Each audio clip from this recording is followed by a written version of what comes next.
Hey, what's up, everybody? This is Kendrick here, and today I'm with Anthony Rumble Johnson, and you are watching The Last Round.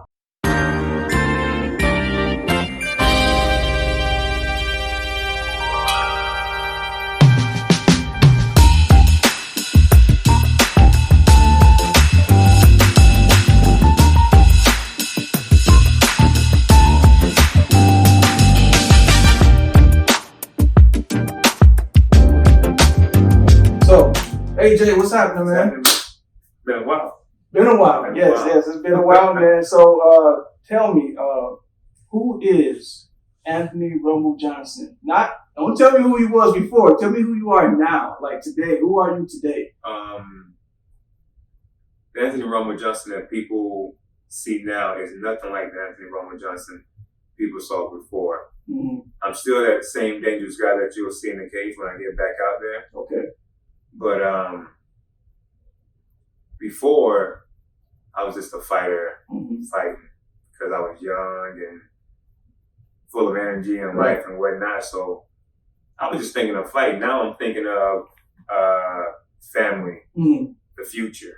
You know what I'm saying? And, legacy. You know, before I just was thinking about just winning a title and beating up whoever I can. Now I'm like, I'm taking. Right. I'm taking. It ain't fun. It sounded like you was having fun in the beginning. Now it ain't fun. It's like, hey. I was having fun, you know, and I'm going to go out there and have fun again. Right. But it's going to be a lot more serious. Exactly. You know what I'm saying? So it's just, I got a different approach from it now. You know, since I had that 2-year hiatus, you know what I'm saying? I had time to think. I had time to recover. I had time to do what I need to do to get my mind, my body, and my soul right. Right. But you know, nothing happens overnight. Right. So, you know, things take its time, take its course, and I'm back.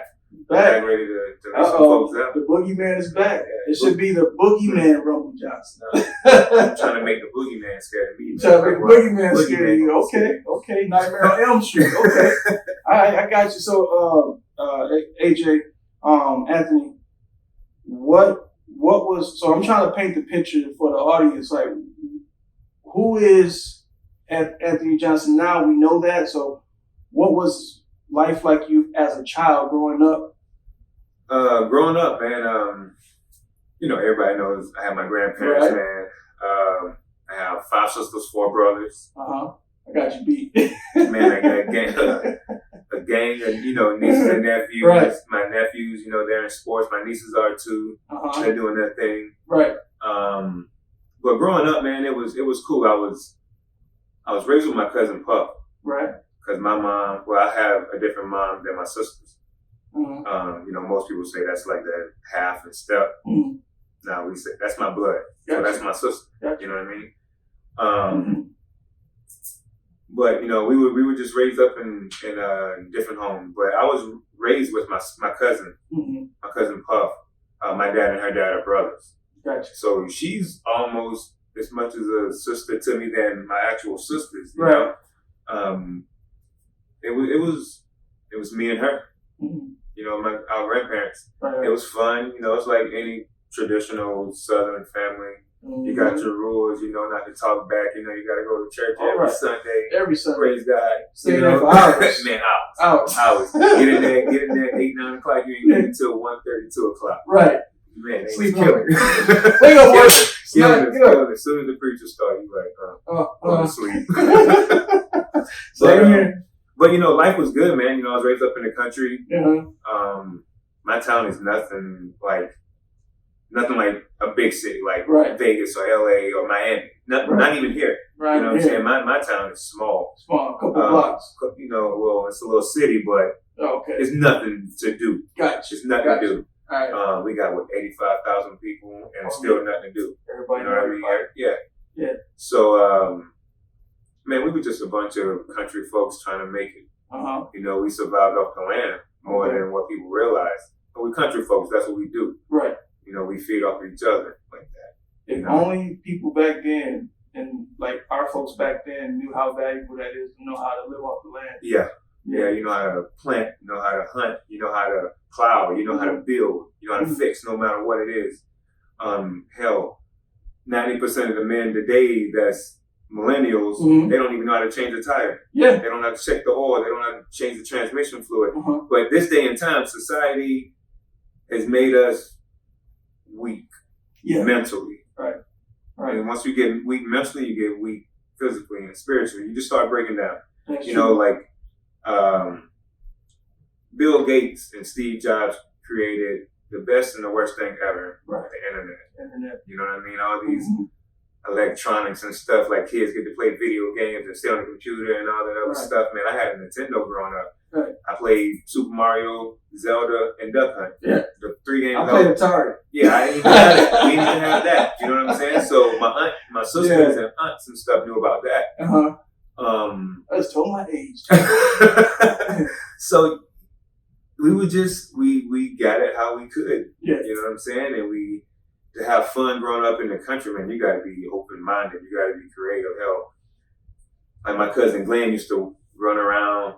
He lived in the woods. Like I lived in the country. Glenn lived in the woods. In the woods. Like it was 2 people around him on his road, and he had probably a 15-mile stretch, and there was only 2 houses on there besides his. Oh my goodness! On the dirt road, man, it was terrible. You sound like my cousins, man. Yep. I knew just like Glenn used to do. He was out there by himself. He would get a towel, or tablecloth and wrap it around his neck, and just go running around the yard, acting like he's Superman. And Glenn is He's my cousin. He's my cousin. You get a stick, get a long stick, and get a little stick, and glue it or nail it together. He got him a sword. Like resourceful. That's we had to use our resources that we had. Right. Our parents weren't going to go to Walmart 30 miles away just to get us a toy.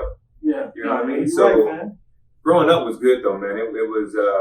We weren't a rich family. We weren't. I don't think we were broke. And if we were, my grandparents did a good job of like hiding it and making us feel secure and safe, and like not letting us know that we were hurting. You know what I'm saying, for cash money. You guys are rich in life. Rich in life. Yeah. Rich in life. Spirit and all of that stuff was rich, man. My grandparents, you know, they had good credit and all that stuff. Though they got nice things, and they never said they had a bunch of money, because if something costs a couple of $1,000, they could handle it, but it wasn't like they could just really handle it. You know what I'm saying? It wasn't just easy money. You know what I mean? They had the Social Security and whatnot. That's only what, $500, $1,500 or something. Right. Maybe more now. Gotcha. You know, so but growing up, man, was still fun. I was blessed. My grandparents taught me right from wrong.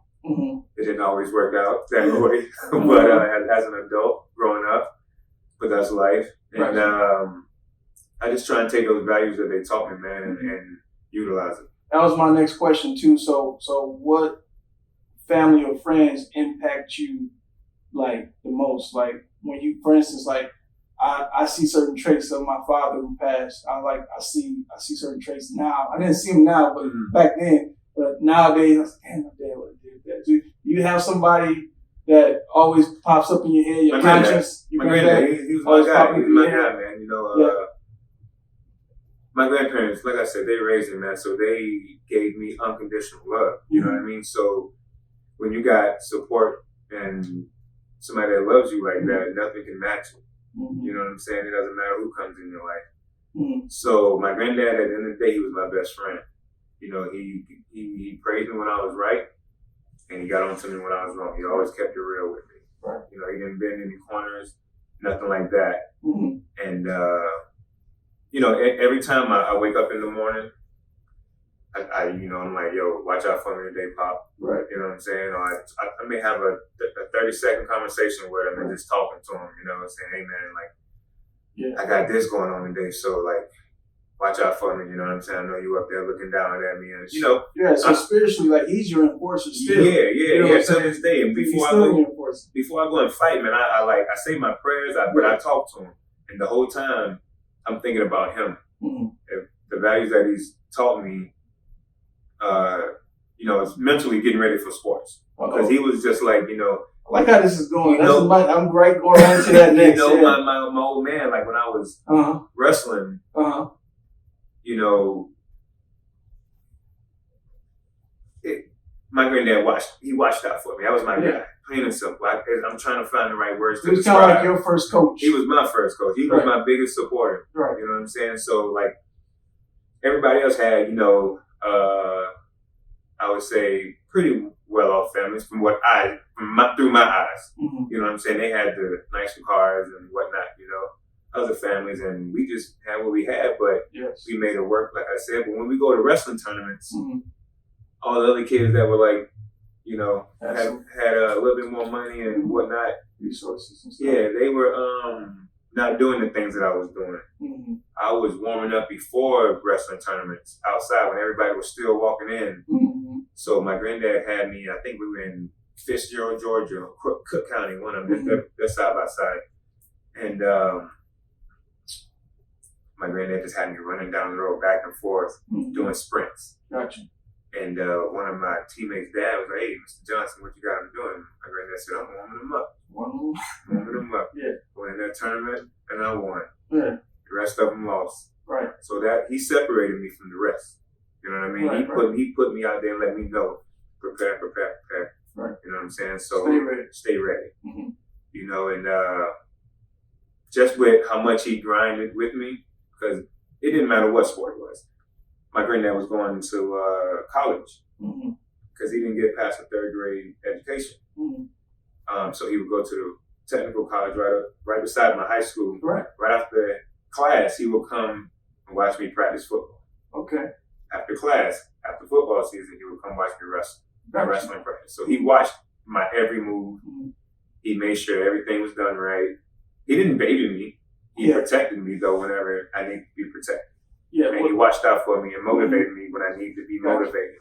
He got in my ass when I needed somebody to get in my ass. Mm-hmm. But most of the time he didn't have to get in my ass, but he had already, got onto me enough and, I was scared. And fear. Yeah. At the same time, kids don't have that these days. Right. So I try to take those values now from back then, and utilize them.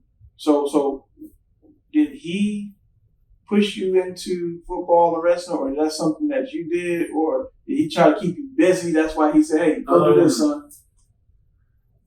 I think I wanted to try out for it, and he surprised me. He was all about it. He was all about it because, my mom was a drug addict. Mm-hmm.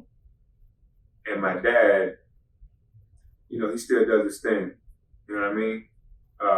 He drinks, and that's his weakness. That's just what it is. Mm-hmm. So genetically, I'm kind of messed up on both ends. If I go one way, I can get caught up. If I go the other way, I can get caught up. So either way, So my granddad broke that chain. Mm-hmm. I was that link to just separate the drugs and alcohol. Right. And my granddad didn't want me to be like that. So he put me in sports. And I just remember I wanted to wrestle, and then he didn't tell me I was going to wrestling practice. Mm-hmm. And he just put me in a truck and we just drove. Right. Got to the gym, walk up these stairs because it was in the gym. The wrestling room was upstairs, the basketball court downstairs. And I would walk up these stairs and I just see 2 wrestling mats, one on this side of the wall of the steps and then on the other side of the steps, and I just fell in love and I just started competing. But the same wrestling coaches that I had when I started at 8 years old were the same wrestling coaches that I finished with when I graduated high school.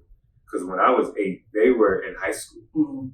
And they were winning state championships then as a team. Gotcha. So then when I came along, they were already coaching. Mm-hmm. So I won state championships with them. Yeah. So we just, everything worked out, man. It was a blessing. Awesome. Yeah.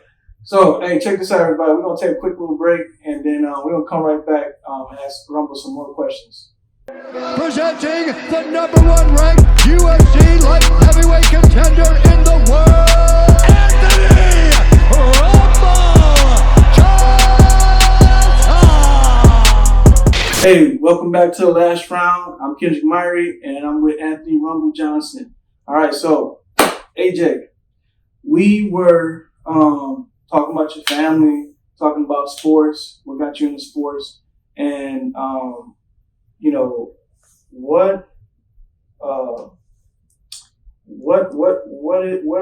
what type of approach you're going to take now that you back into sports? What's tell us about like the business side. You know what I'm saying? Tell us about the business of MMA. You know, and where you're going. Like, how do you look at it now that you're back? With business and MMA, it's not made for everybody financially. You know what I mean? You got to sacrifice a lot.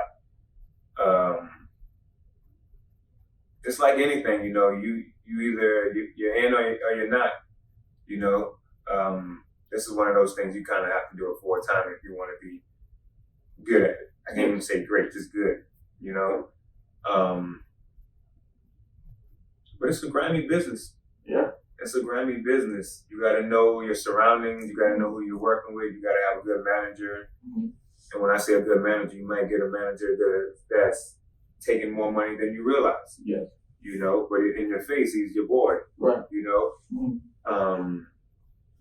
It's just the nature of the beast. That's not just MMA. That's in football. That's in basketball. That's boxing, in baseball, boxing, track and field, hockey. It doesn't matter. Right. Business. Yeah. It's a bunch of snakes in the grass, no matter what. So you definitely have to watch your back, you know, but you got to be smart, you know. You do need a good, smart team. You know, not just a good team, but a smart team. You know, your coaches got to be on board. Your manager has to be on board. The team has to be on board. Your family has to be on board. Everybody has to be on board. So that's for this whole thing to just keep it rolling. You know what I mean? Mm-hmm. But once you have that one flaw in there, you need to get it out. Mm-hmm. You need to get rid of it. Right. You know what I'm saying? Correct it the best way you can. Fix it fast. And move on. Because this game doesn't slow down for anybody. Okay. You know what I'm saying? It's getting bigger and bigger. Mm-hmm. And people think it's getting easier and easier to get in UFC. But it's not. It's actually getting harder and harder. Right. Because they checking numbers. They checking numbers. They checking your opponents. They checking all that. They checking everything, though. Yeah. So if you're gonna do MMA, man, you gotta be ready. You gotta come correct. You know what I'm saying? And I think people like Conor, he came in there like ready. Yeah. You know what I'm saying? Conor came in there with the game plan. Yeah. The business. Thank you, Conor, for getting everybody a bigger paycheck, dog. Yeah. Because if it wasn't for Conor, right, it wouldn't be happening. Right. You know what I'm saying? Conor set the bar that I don't think anybody's gonna be able to beat. Overcome. You know what I mean? Let me preference this. So I like Ronda Rousey, right? But Ronda didn't come in there with that business. I mean, it just kind of was given to her in a sense where she came in prepared as an athlete. Yeah. You know what I'm saying? Because of her background, Olympic. Her background, she worked hard. You know, she got where she. But I think people kind of like, hey, here, take this. Don't get me wrong. I think she's well off, of course, now. But like we seen Conor literally, you know what I'm saying? What people call that Floyd Mayweather blueprint.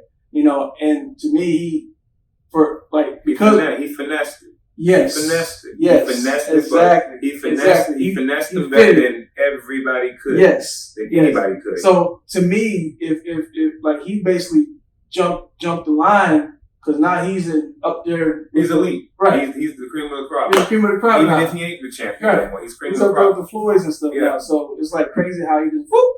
Within 2 years, that man was not even a superstar, megastar, dog. Quick. That's the stuff we dream about. He made it happen. Right. He leapfrogged everybody. I'm going to talk about the boxers too. Like Pacquiao, Canelo, all the elite boxers. Like he got to fight with Floyd. People waiting in line to fight Floyd. Yes. Yeah. Floyd respect the business of him. That's why. Exactly. He's like, oh, look what he bringing to the table. You got to. Yeah. You got to. So my hat goes off to Conor, man, for that. You know what I'm saying? But that's what's up. You gotta have a mindset kind of like Conor. Right. But not everybody's gonna be able to talk the talk and walk the walk. Right. And you're gonna win some, lose some, but you gotta keep it moving. Exactly. Right. You see what he did? Right. He lost. Right. But he came back with some fire. He keep coming. He keep coming though. Yep. Can't stop him. So now that you back in it, so how are you gonna approach business now? How are you approaching business now with your sponsors, your management? You know, how's the team building going? Team is great. You know, Gohan Saki. Saki in town. Saki is training with us now. Dude. Man, he's a bad boy. Yeah. I just trained when he brought in Coach Big Mike. Oh, yeah. The whole squad was there. They brought they back again? No. I'm saying back then. Okay. When Big Mike came, he already had 3 guys that was in Glory K1 that was elite. And what's the heavyweight name? Big boy, big white boy. Rico. Rico. Van right. Yeah. He's a monster. Right. So now you got the team, you know what I'm saying, back with Hoof again. And shout outs to Hoof and then you rocking with Ali. Yeah, Ali, man. Ali is my agent, manager, whatever you want to call it. Khabib, Kamaru, Rashad. Too. Yeah. Who else? Yeah. You name it, that's who Henry Cejudo. Yeah. Like you name it, Cody Garbrandt, the who's who of fighting right now. Everybody that Ali has, he's grinding. But he does such a great job. I haven't seen Bubba Jenkins. Yeah, Bubba too, man. Bubba was kicking it with us in LA, man. Yeah, I haven't seen Bubba. Kevin Gastelum. Yeah, so Dominance, has an elite crew of guys. You know what I mean? And everybody gets along for the most part. I gotta whisper under my breath. It's kind of like a monopoly you got on the game right now. He's doing it. He's doing whatever he's got to do. But at the end of the day, Ali isn't a selfish guy. He takes care of his guys. Right. That's why all of his guys never leave him. Right. Everybody wants to come to Ali right now. He got Frankie here too. He got Frankie too. Dude, he got legends that he's representing. Killing it. Right. And everybody loves him. Yeah. We talk to him. We FaceTime him. Right. We go to Vegas. We hang out with him. Right. It's like that's a ton of fun. It's a team. It's a family. It's a family. That's what's up, man. So my next question, I want to talk about so now that you got the fight game going, what's going on with business outside of fight game? You got your own company, and you got a good sponsorship with Redcon. Not a sponsor, that's like an endorsement deal. You guys are like Buzz too. That's like a team thing too. Yeah. So tell me about your business. Well, I got a CBD oil company, Competitive Body Development. Yes. We're based out of Cali. Mm-hmm. And it's me and 3 other guys, and we're we're talking to other companies and stuff from other countries that want to be a part of the squad, and we all get along. And so far, things are looking better and better. You know what I'm saying? We talking to guys in Canada and Australia. The industry is booming. Yeah. It's booming, but it's still hard to get into. Right. You know what I mean? It's still such a competitive field because you got all these other people who have this watered down stuff and they're selling it cheaper. Right. And society doesn't have knowledge on the product yet. So they think they're taking some good stuff when they're not. Yeah. So I'm dealing with the CBD stuff and the medicinal marijuana and, Redcon, from when I was going to be a bodybuilder. Right. But Redcon is absolutely amazing. Right. They've been supportive through thick and thin no matter what. And, my guys from Competitive have been by my side the whole time. We keep moving, man. We keep pushing no matter what. That's what's up. And then, so, like, going to the future, and you said, when you walked in, we was talking about setting a legacy. Mm-hmm. When you set a legacy, you leave stuff behind. So what do you want to, tell the MMA fighters, the young guys that come in the game? How would you tell them how to go about handling their business? How do I get started in the business side? We know we got to train. We know we got to coach it. But what do we, when it comes to, you go ahead and tell me how we get started in business. How we keep our business straight. What do they need to get started with business? Well, they need an LLC. Okay. They need an LLC. Dropping jewels. Y'all need an LLC to get that. Yeah. You know what I'm saying? Whenever they write those checks, you take it out of your company. Yes. You know what I mean? You can still have your tax write-offs and whatnot just through your company. They're not paying you. Yes. Paying your company. Right. So you get tax breaks and stuff like that. Okay. But you got to have a good financial advisor and all of that stuff. You gotta the things that you think you don't need, probably the stuff that you need. Gotcha. You know what I mean? Because I used to think I didn't need anybody telling me how to control my money. My money's okay over here. Yes. I'm gonna keep making money no matter what from this. Yes. No, it don't work that way. Gotcha. You know what I'm saying? So you gotta find different avenues of bringing in funds. But when it comes to before you can make that real money in mixed martial arts, you know what I'm saying? So you gotta grind. You gotta get your, even if you don't have the elite sponsors, even if it's $500, you're going to get that $500 from whoever it may be. That's helping you pay your bills. You know what I'm saying? Yes. You gotta get that money and be able to live off of it. So you just can't go around splurging on everything. Right. You have your first fight. It may look like you got a $25,000 fight and you're feeling good about yourself, but you don't realize you got to pay your taxes. Yeah. You got to pay your gym. You got to pay your coaches, whatever bills you're laid on. Right. You know what I'm saying? And if, you know, you married or got a girl, she's been holding it down. Guess what? When you get that big check, you got to hold it down. It's time for her to kick back a little bit. Bills. You know, you got to do what you got to do. I know a lot of couples in the game, and you know, the women that are in the MMA game and they watching their spouses fight, and you know, and that's a big deal. You know what I'm saying? It's when you come from nothing and you get a check, trust me, you can spend it fast. Because you don't know how to control it. You know, you get so excited and you just you feel like you're on top of the world. Yeah. You know what I mean? With the lights and the camera. Yeah. All together. You didn't have this growing up. This are things that you wanted and wished for growing up. Right. But it can be going in the blink of an eye, man, when it comes to finances. Yeah. You know what I'm saying? So ladies and gentlemen, you gotta be smart about it. You gotta be smart about it. You gotta listen. Because once you get up there, we did it. We were younger. We thought we knew everything. Exactly. And even our parents, grandparents told us what it was going to be like. Right. What the future was going to be like for us. We were young. We took it for granted. Right. And now it's actually biting us. A lot of us in there right now. Yes. You know, so you got to listen, got to pay attention, know your surroundings, know your crew. You know what I'm saying? Know everything that you can know, absorb everything that you can. Educate yourself. Yeah, educate yourself. Don't think that just because your agent is cool or your manager is cool or your coaches are cool with you, that everything is absolutely cool. Exactly. You got to make sure everything is lined up properly for yourself, so for the future. Right. So, man, I got to share a story. So when I came into the fight game, I came that way, try to come correct. I went and got incorporated. I was, he's Andy Foster. He's I know. He's over there in California. So he used to be over in Atlanta. So he came and gave us a little speech about incorporating. He's like, come this way.